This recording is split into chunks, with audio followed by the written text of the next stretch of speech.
दुश्मनी का सफर एक कदम दो कदम, तुम भी थक जाओगे हम भी थक जाएंगे।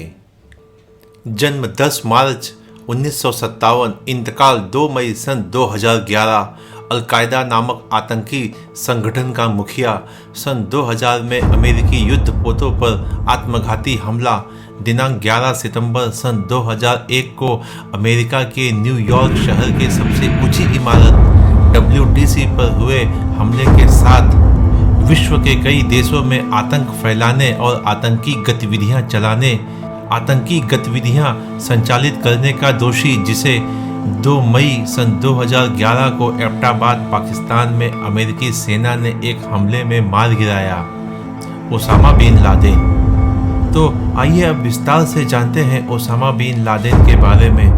सऊदी अरब के एक निहायत ही धनी परिवार में 10 मार्च सन 1957 में जन्मा एक बालक, जिसका नाम रखा गया ओसामा बिन लादेन। वह दुनिया भर में सबसे अधिक चर्चा में तब आया जब उसने अमेरिका पर 9/11 का हवाई हमला किया। ओसामा बिन लादेन यह मोहम्मद बिन लादेन के कुल 52 बच्चों में से 17वां बच्चा था।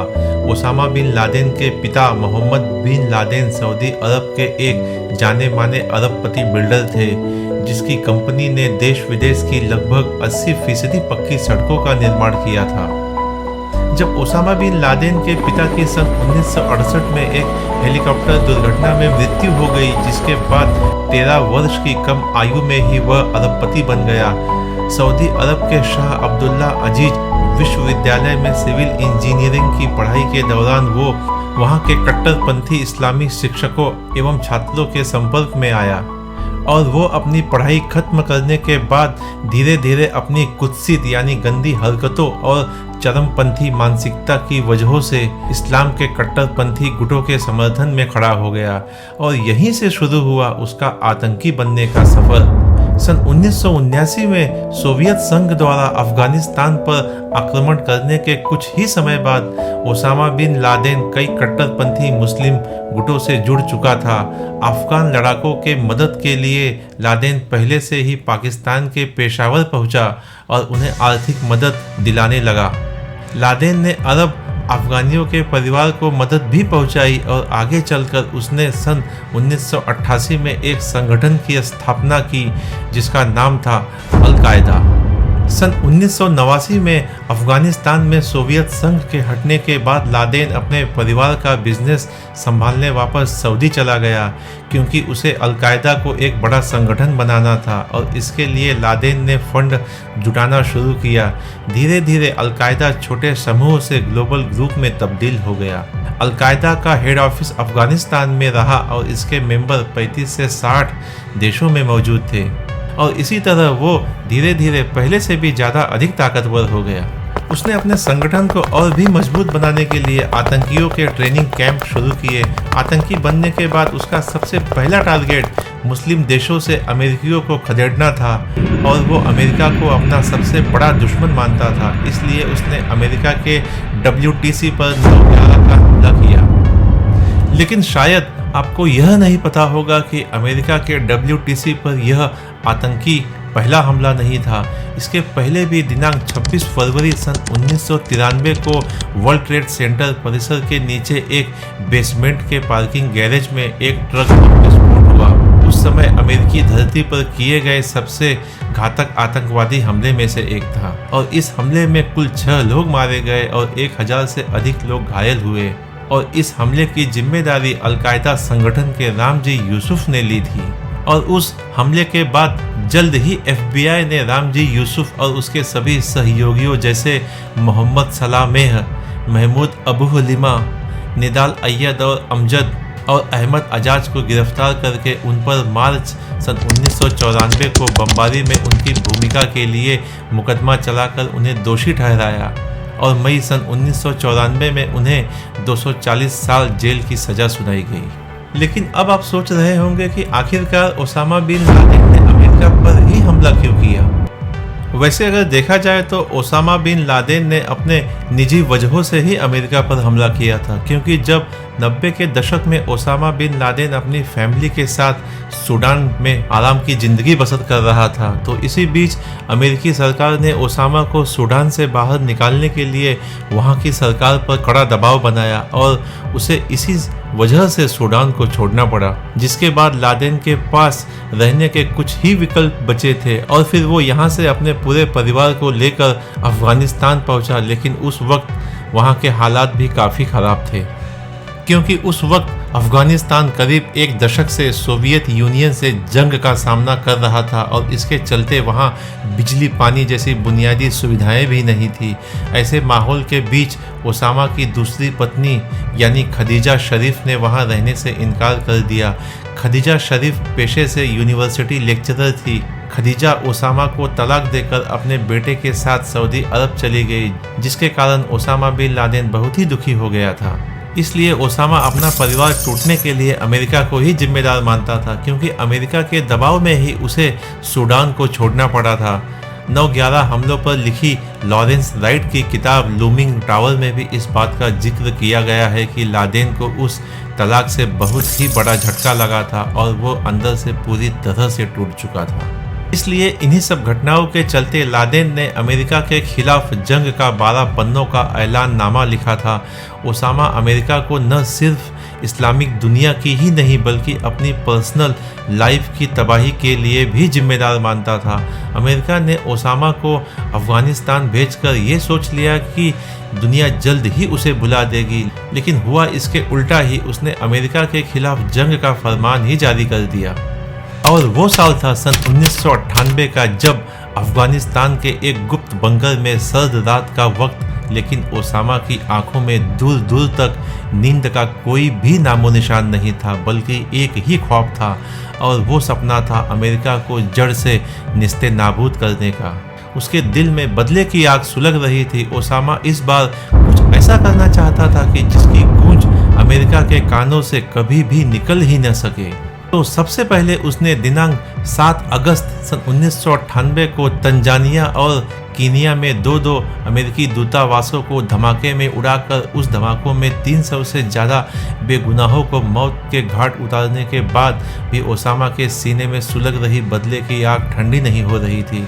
अमेरिका को लेकर ओसामा एक खतरनाक फैसला लेने वाला था और इसके लिए उसे इंतजार था एक बेहद ही खास शख्स का, जो उस रोज उससे मिलने आ रहा था।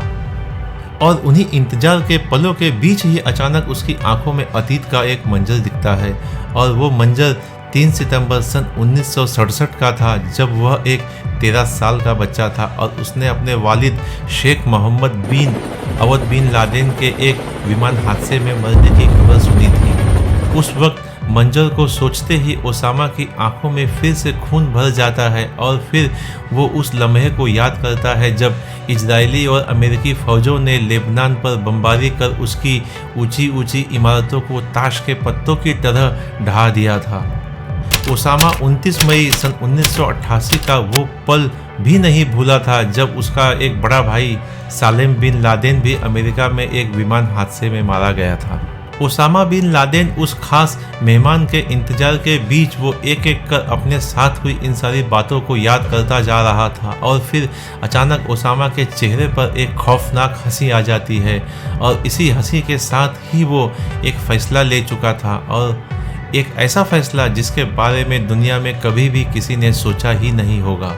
अब बस उसे सिर्फ और सिर्फ इंतज़ार था उस शख्स का जिससे मिलकर वो दुनिया के इस सबसे खूंखार फैसले को हकीकत के रूप में बदलने वाला था।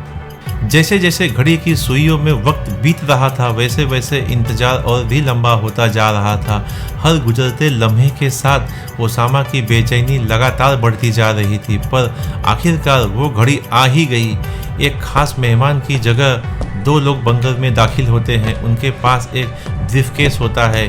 दुआ सलाम करने के बाद वो ब्रीफकेस से कुछ कागजात निकालते हैं और इसी के साथ ही आतंक के इस हेडक्वार्टर में ओसामा की बेहद खास बैठक शुरू हो जाती है। बैठक में ओसामा अपने उन दोनों खास मेहमानों की बातों को बेहद ही ध्यान से सुन रहा था और उसकी आंखों की चमक बता रही थी कि वो उनकी बातों से बहुत ही प्रभावित था। उसे अपने खौफनाक प्लानिंग की कामयाबी साफ साफ नजर आ रही थी। धीरे धीरे बातचीत का दौर लंबा खिंचता चला जाता है, क्योंकि ये मीटिंग ही ओसामा बिन लादेन की ज़िंदगी की सबसे अहम मीटिंग थी। इस मीटिंग की कामयाबी ही उसके खौफनाक प्लान के कामयाबी की चाबी थी। लिहाजा ओसामा बड़े ध्यान से उनकी बातों को सुनता है, बीच बीच में वो कुछ सवाल भी पूछता जाता है उन दोनों से। आखिरकार उस लंबी बैठक के बाद मीटिंग खत्म होती है और इसके साथ ही ओसामा अपने सबसे खौफनाक प्लान पर आखिरी मुहर लगा देता है। प्लान था अमेरिका में सबसे बड़े आतंकवादी हमले का। ओसामा के इस गुप्त ठिकाने में हुई मीटिंग में उसके दो खास मेहमान कोई और नहीं बल्कि खालिद शेख मोहम्मद और मोहम्मद आतिफ थे। खालिद शेख मोहम्मद यह वही शख्स है जिसने सन 1996 में सूडान में अमेरिकी दूतावास पर हमले का प्लान बनाया था और इस बार भी अमेरिका में सबसे बड़े आतंकी हमले की साजिश को अंजाम देने के लिए पैसा मुहैया कराने की जिम्मेदारी उसी की थी। जबकि मोहम्मद आतिफ को ओसामा ने आतंकी हमलों के लिए एक आतंकवादियों को चुनने और ट्रेनिंग देकर उन्हें अमेरिका तक पहुंचाने की जिम्मेदारी दी थी। मीटिंग के खत्म होते ही ओसामा अपने बंकर से निकलकर अपने दूसरे अड्डे की तरफ रवाना हो जाता है, पर जाने से पहले वो दुनिया की सबसे खौफनाक आतंकी हमले का दिन और तारीख और जगह तय कर चुका होता है। अब कैलेंडर की तारीख बदलती है और साल आता है सन 1999 का। अमेरिका में आतंकी हमले का प्लान तो बन ही चुका था और ओसामा भी इस हमले के प्लान को हरी झंडी दिखा चुका था। अब बस बाकी था तो इस प्लान को अमली जामा पहनाना। सो इसकी भी शुरुआत खालिद शेख मोहम्मद और मोहम्मद आतिफ ने शुरू कर दी थी। अब इस प्लान को अमल में लाने के लिए उन्हें बेहद ही खास फिदाइनों की आवश्यकता थी और आखिरकार उनकी ये तलाश भी खालिद अल मिहदर और नवाब अल हाजमी पर आकर रुक गई। दरअसल ये दोनों जिहादियों के बीच एक खास ही रुतबा रखते थे। दोनों ओसामा बिन लादेन के बेहद ही करीबी माने जाते थे। यही नहीं, इन दोनों को बोस्निया में गुरिल्ला युद्ध का तजुर्बा भी काफ़ी अच्छे से था।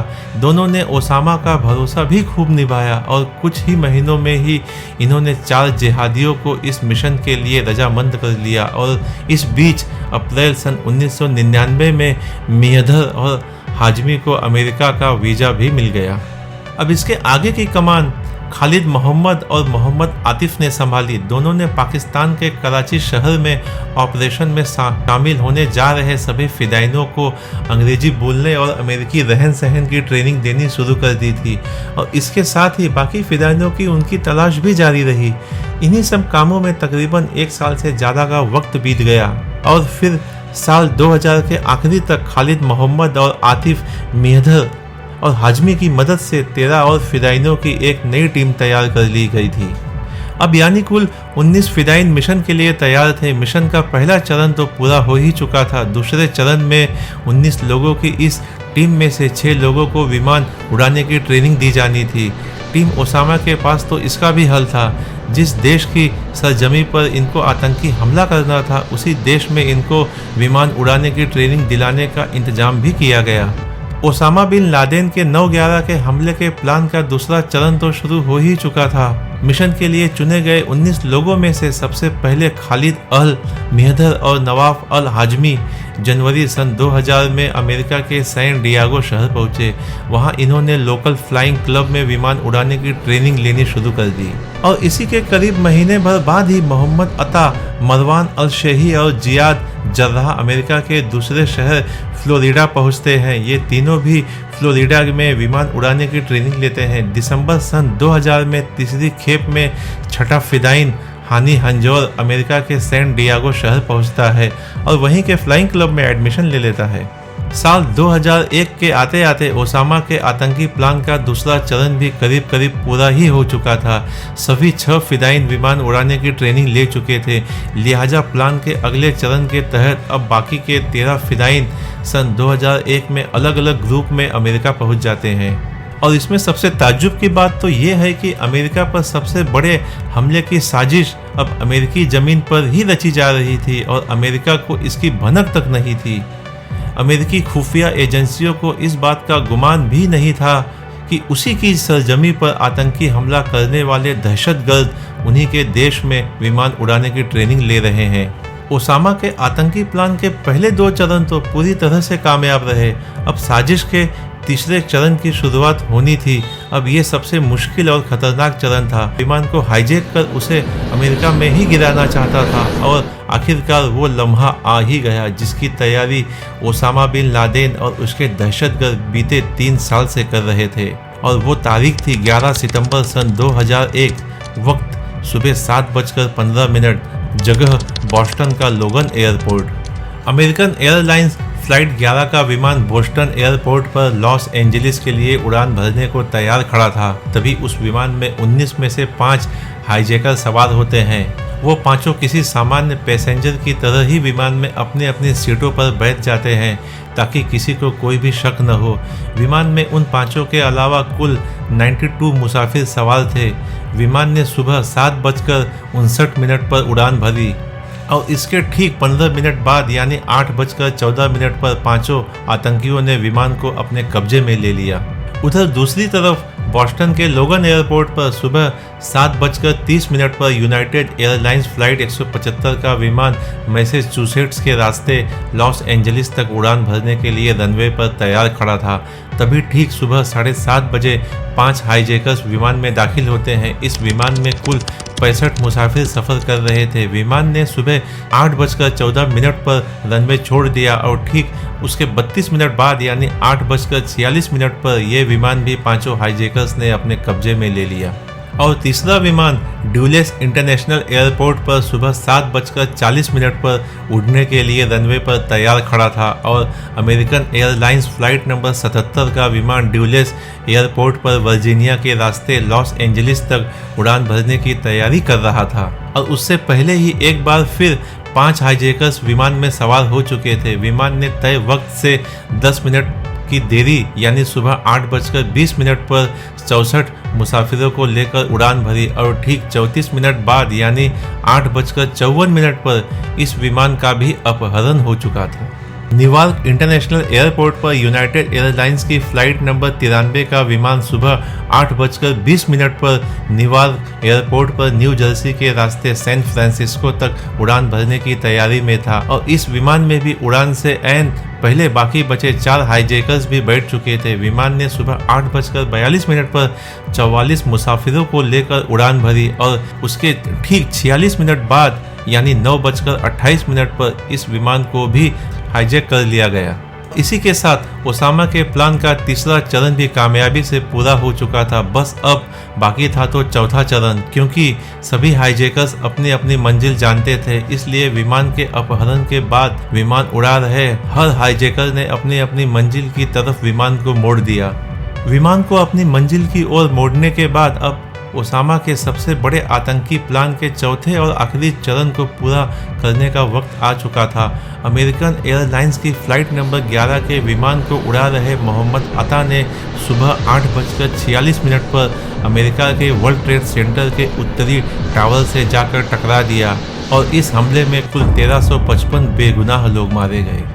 WTC पर हुए हमले के ठीक 17 मिनट बाद यूनाइटेड एयरलाइंस की फ्लाइट नंबर 175 के विमान को WTC के दक्षिणी टावर से जाकर टकरा दिया गया। दोनों टावर अब देखते ही देखते ताश के पत्तों की तरह जमीन दोज हो चुके थे और दूसरे टावर पर हुए हमले में कुल 637 लोगों की जान गई। वर्ल्ड ट्रेड टावर पर हुए आतंकी हमले के ठीक 34 मिनट बाद अमेरिकन एयरलाइंस का फ्लाइट नंबर 77 सीधे पेंटागन मुख्यालय पर जाकर गिरता है। आतंकियों ने विमान को पेंटागन के पश्चिमी हिस्से से टकराना था। इस आतंकी हमले में 5 हमलावरों समेत 189 लोग मारे गए थे। अब बचा था चौथा और आखिरी विमान। यूनाइटेड एयरलाइंस की फ्लाइट नंबर 93 के निशाने पर अमेरिका की राजधानी वॉशिंगटन था, लेकिन इस विमान में सवार मुसाफिरों ने हाईजैकर के साथ लड़ने का फैसला किया और हाथापाई में अंजाम ये हुआ कि ये विमान पेंसिल्वेनिया के शेक्सविले के पास ही जाकर क्रैश हो गया और इस हादसे में चारों हाईजैकर समेत सभी 44 मुसाफिरों की भी मौत हो गई। इन सभी सिलसिलेवार धमाकों के साथ ही ओसामा बिन लादेन का मिशन अमेरिका पूरा हो चुका था। वो जो बर्बादी और तबाही का मंजर अमेरिका में देखना चाहता था, उसका वो ख्वाब पूरा हो चुका था। दुनिया के इस सबसे बड़े आतंकी हमले में 1 घंटे के भीतर ही 2977 मासूम लोगों की जानें जा चुकी थी। तो यह थी ओसामा बिन लादेन के एक आम इंसान से आतंकी बनने के सफर तक की पूरी कहानी।